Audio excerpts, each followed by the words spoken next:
Twelfth के subject chemistry का आज का हमारा टॉपिक है समन्वय संख्या, जिसे हम उपसह संयोजन संख्या भी कहते हैं। आज हम इसी के बारे में पढ़ाई करेंगे। तो कोऑर्डिनेशन नंबर या समन्वय संख्या या उपसह संयोजन संख्या किसे कहते हैं और यह होता क्या है। तो सबसे पहले हम इसकी परिभाषा देखेंगे। परिभाषा क्या है? किसी क्रिस्टल में या किसी क्रिस्टल जालक में कोई अवयवी कण अपने चारों ओर से जितने अवयवी कणों से घिरा होता है उसी की संख्या को हम समन्वय संख्या कहते हैं। अर्थात कोई क्रिस्टल लेते हैं, मान के चलिए क्रिस्टल का यह एक समूह है, बहुत सारे इसमें एकक सेल या अवयवी कण मौजूद हैं।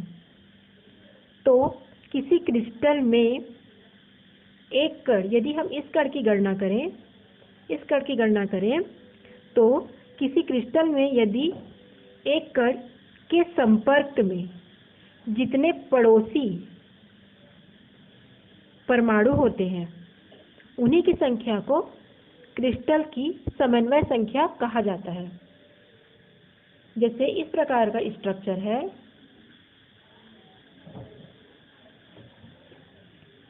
इस प्रकार के बहुत सारे अवयवी कण बने हुए हैं।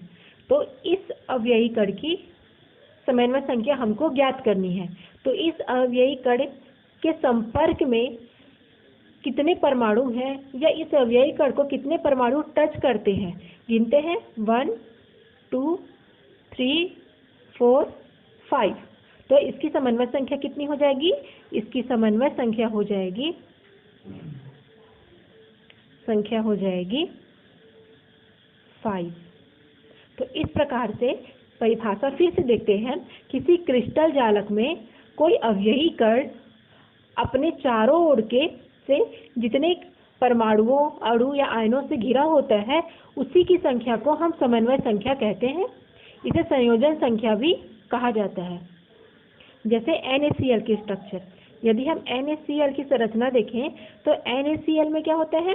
प्रत्येक Na 6 क्लोराइड आयनों से और प्रत्येक सोडियम आयन क्लोराइड आयनों से और क्लोराइड आयन सोडियम आयनों से घिरा होता है। इस एग्जाम्पल को हम आगे देखेंगे। अब हम देखेंगे विभिन्न घनीय इकाई सेलों के अभिलक्षण, कि विभिन्न घनीय इकाई सेल में क्या क्या गुण होते हैं और उनमें समन्वय संख्या कितनी पाई जाती है। तो सबसे पहले हम देखेंगे सरल घनीय सेल।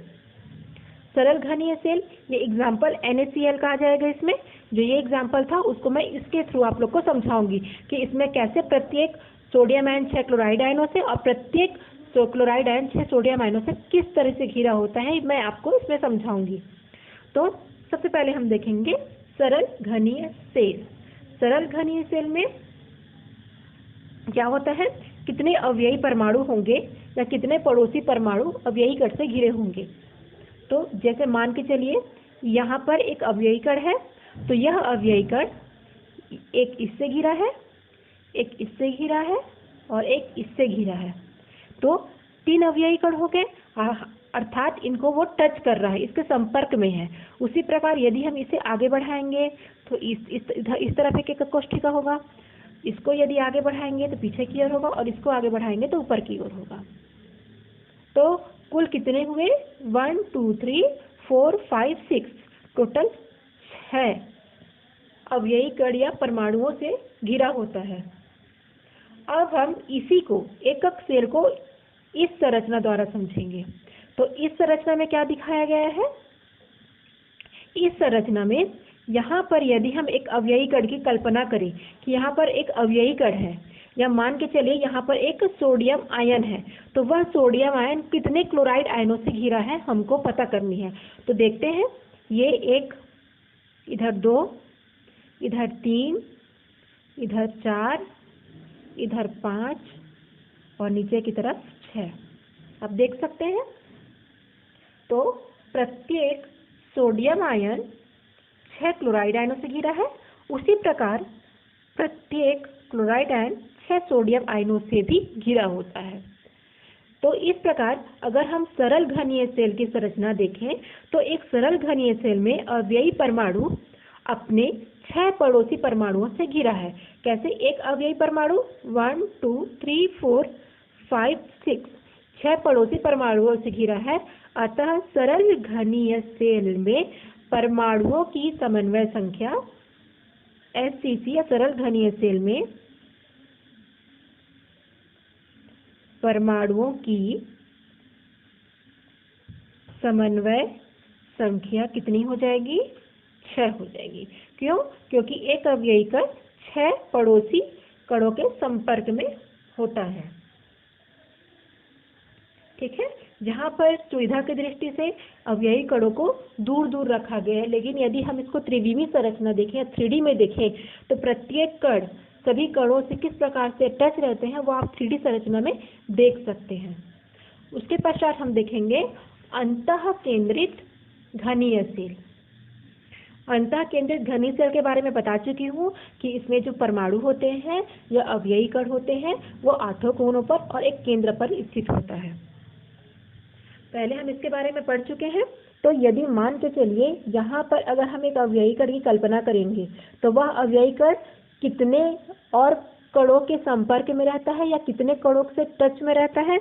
गिनती करते हैं 1 2 3 4 5 6 7 8। यदि हम इसी की संरचना को 3D में देखेंगे, यदि आप इसको 3D से देख लेते हैं तो ये जो अवयवी कण है यहाँ जो दूर दूर है वास्तव में वो दूर दूर नहीं होते हैं। वो अवयवी कण सघन रूप से, आपने देखा है ठोस कैसा होता है? ठोस का आकार एक क्रिस्टल है और ठोस के जितने भी अवयवी कण हैं वो क्या होते हैं? बहुत ही पास पास एक दूसरे को टच करके बहुत ही सघन क्लोज्ड पैकिंग में रहते हैं। तो यहाँ पर भी ये दूर दूर स्थित नहीं है, लेकिन यहाँ सुविधा की दृष्टि से इसको दूर दूर दिखाया गया है। यदि हम मान के चलिए यहाँ पर एक अवयवी कण की कल्पना करेंगे तो ऐसे रहेगा दूर दूर में, नीचे पर भी ऐसे रहेगा, तो ऊपर के 4 और नीचे के 4 अर्थात इनकी समन्वय संख्या हो जाएगी 8, क्योंकि ये 8 पड़ों से घिरा है। तो उसी को अंतः केंद्रित घनीय सेल में घन के केंद्र पर उपस्थित परमाणु ऊपर के 4 कोनों एवं नीचे के 4 कोनों के संपर्क में है या उसको टच करता है। अतः परमाणु की समन्वय संख्या इक्वल टू कितनी हो जाएगी? 8। अंतिम देखेंगे फलक केंद्रीय घनीय सेल। फलक केंद्रीय घनीय सेल को समझने के लिए मैंने यहाँ एक चित्र बनाया है। तो फलक केंद्रीय घनीय सेल क्या होता है? वह सेल या वह इकाई सेल जिसमें अवयवी कण घन के 8 कोनों पर एवं फलक के मध्य में स्थित होता है। तो इस संरचना में मान के चलो एक फलक पर एक अवयवी कण है। तो यदि हम इसकी संरचना देखेंगे तो सबसे पहले तो इसको यहाँ के 4 कण घेरेंगे या उसके संपर्क में रहेंगे या इस अवयवी कण को टच करेंगे। उसके अतिरिक्त ऊपर के फलक की ओर देखेंगे तो यहाँ के 4 और नीचे से 4 अर्थात ऊपर के 4 फलक प्लस 4 कोने और नीचे के 4 फलक इस इकाई घनीय सेल को संपर्क में रहते हैं। तो टोटल यहाँ पर कितने हो जाएंगे? 12 समन्वय संख्या। तो यहाँ पर यदि हम इसकी संरचना को डीपली अध्ययन करेंगे या 3D में यदि इसकी संरचना को देखेंगे तो इस अवयवी कण को यहाँ के चारों अवयवी कण घेरेंगे, ऊपर के चारों फलक के घेरेंगे और नीचे के चारों फलक के इस अवयवी कण के संपर्क में रहेंगे। तो इस प्रकार से FCC में या फलक केंद्रीय घनीय सेल में उपस्थित परमाणु